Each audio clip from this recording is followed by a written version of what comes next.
তোমার বাবা তোমার উপর এত রেগে আছে কেন?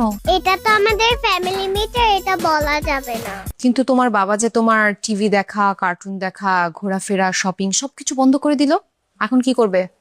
ব্যাপার না মিস, আই উইল ম্যানেজ। আশা, তোমাকে যে হোমওয়ার্ক গুলো দিয়েছিলাম সেগুলো ঠিকঠাক করেছো? জি ম্যাম।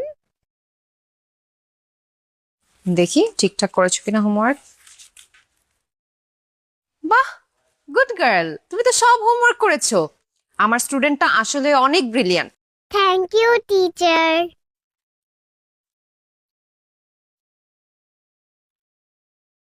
নাদিয়া মিস, আমি তো খুব হতাশ।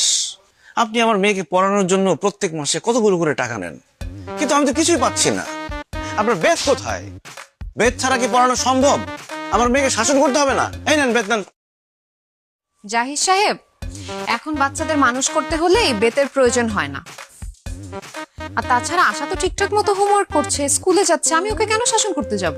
ওরে বাবারে, শুধু ঠিক মতো স্কুলে গেলে হোমওয়ার্ক করলে হবে? ভালো রেজাল্ট করতে হবে না? আপনি আমার মেয়েকে শাসন না করলে সে ভালো রেজাল্ট করবে কিভাবে?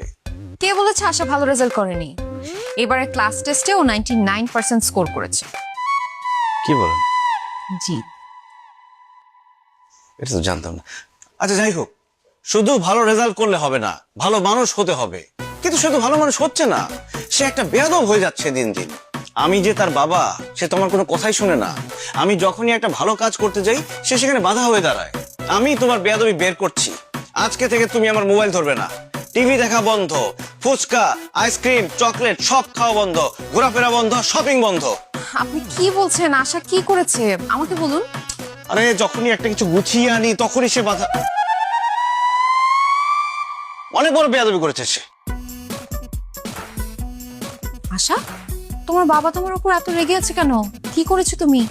এটা তো আমাদের ফ্যামিলি মিটার, এটা বলা যাবে না। ওকে, কিন্তু তোমার বাবা যে তোমার টিভি দেখা, কার্টুন দেখা, ঘোরাফেরা, শপিং সবকিছু বন্ধ করে দিল, এখন কি করবে? ব্যাপার না miss, I will manage. Single father.